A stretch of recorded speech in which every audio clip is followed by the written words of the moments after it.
নমস্কাৰ সকলোকে স্বাগতম জনাইছো আসাম কেৰিয়াৰ পইণ্ট ইউটিউব চেনেলৰ অন্য এটা নতুন ভিডিঅ লৈ আজিৰ এই ভিডিঅ'টোত আমি টপ 10 মোস্ট ইম্পৰ্টেন্ট কাৰেন্ট এফেয়াৰ্ছৰ কোৱেশ্চন লৈছো তো ইয়াৰ আগতেও আমি ডেইলি 10টা কৈ এনে ধৰণৰ ইম্পৰ্টেন্ট কাৰেন্ট এফেয়াৰ্ছ চাই গৈছো তো আপোনালোকে যদি আগৰ ভিডিঅ' কেইটা চোৱা নাই চাই ল'ব ডেইলি ইম্পৰ্টেন্ট 10টা কোৱেশ্চন চাইছো আৰু এইবিলাক কোৱেশ্চন আপোনালোকৰ আগন্তুক অনুষ্ঠিত হ'ব লগা আৰআৰবি গ্ৰুপ ডি বা এছএছসিজিডি অগ্নিবীৰ ডিএইচএস এনেকুৱা ধৰণৰ পৰীক্ষাৰ বাবে খুব ইম্পৰ্টেন্ট হয় সেইকাৰণে ভিডিঅ'টো আপোনালোকে ভালকে চাব আৰু 10টা কোৱেশ্চনে মনত ৰাখিব প্ৰতিদিনে 10টাকে আপোনালোকে যদি মনত ৰাখিব পাৰে বহুত হেল্প হ'ব এই ভিডিঅ'টোৰ পৰা ঠিক আছে তো এতিয়া আমি কোৱেশ্চনখিনি চাওঁ আৰু যদি আপোনালোকৰ কিবা এক্সামৰ পিডিএফ লাগে ধৰক আৰআৰবি হওক এছএছসিজিডি বা ডিএইচএস এডিআৰই 3.0 এপিএসসি গ্ৰেড 4 এনে ধৰণৰ কিছুমান ইম্পৰ্টেন্ট আমি পিডিএফ বনাইছো তো যদি আপোনালোকৰ পিডিএফ খিনি লাগে আমাক এই নম্বৰটোত মেছেজ কৰিব 8133840965 এটা আমাৰ হোৱাটসঅ্যাপ নম্বৰ হয় ইয়াত মেছেজ কৰি খুব কম প্ৰাইজত 79 99 149 এনেকুৱা প্ৰাইজত আপোনালোকে অল সাবজেক্টৰ সিলেক্টেড কোৱেশ্চনৰ পিডিএফ পাই যাব তো আপোনালোকে সোনকালে মেছেজ কৰি কি এক্সামৰ কাৰণে প্ৰিপাৰেচন কৰি আছে আমাক জনাই পিডিএফ লৈ ল'ব পাৰিব ঠিক আছে এটা আমি কোৱেশ্চনখিনি চাওঁ তো আজিৰ ফাৰ্স্ট কোৱেশ্চনটো দিছে The State Energy Efficiency Index SEI 2024 has been released by whom? ৰাজ্যিক শক্তি দক্ষতা সূচকাংক SEI 2024 কোনে প্ৰকাশ কৰিছে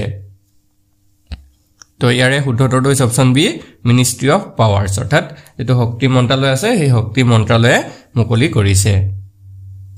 next question in India national nutrition week is observed every year from which date to which date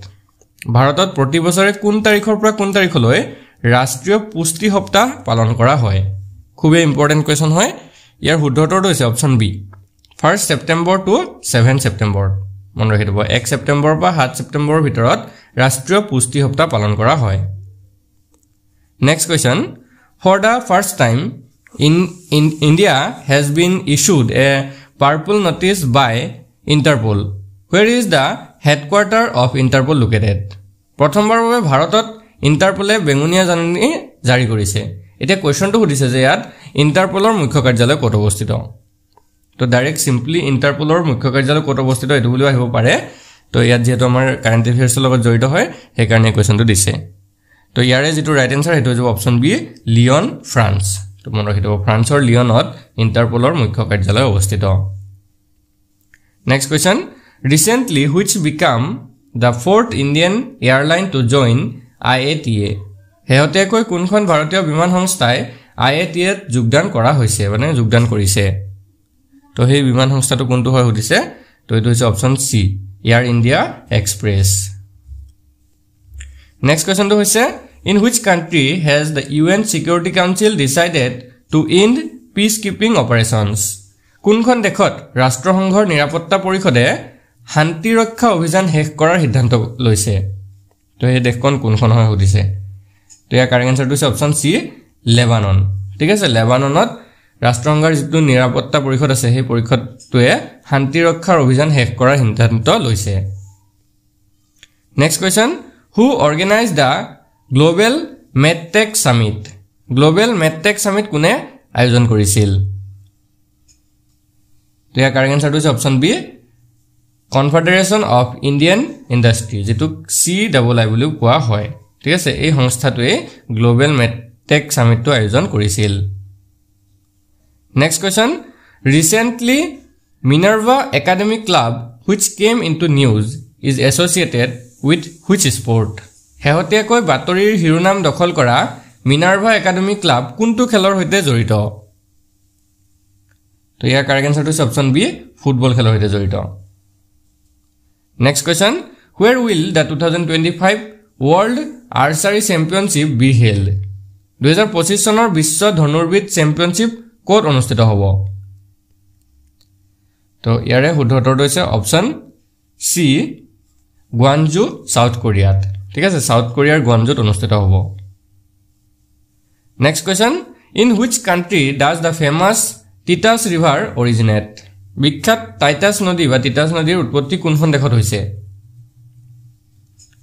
ইয়াৰ শুদ্ধটো হৈছে অপচন এ ইণ্ডিয়া আমাৰ ভাৰতত এই টাইটাস নদীৰ উৎপত্তি হয়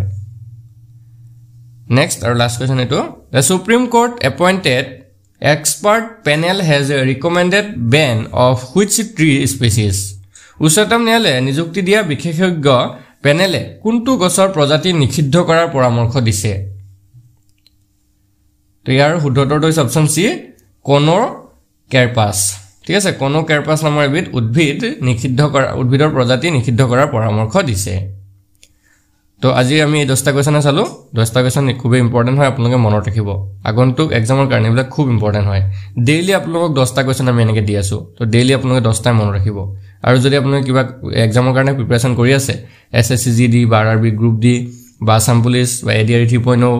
বা ডিএইচএস এন ধৰণৰ এক্সামৰ কাৰণে যদি প্ৰিপাৰেচন কৰি আছে খুব ভাল ইম্পৰ্টেন্ট সিলেবাসৰ নোট আমি আপোনালোকৰ বাবে বনাইছো তো সেই নোট বা পিডিএফ খিনি পাবলৈ আমাক ইয়াত মেছেজ কৰিব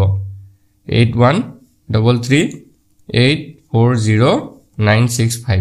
এই নম্বৰটোত মেছেজ কৰি আপোনালোকে খুব কম মূল্যত 79 বা 99 বা 149 সব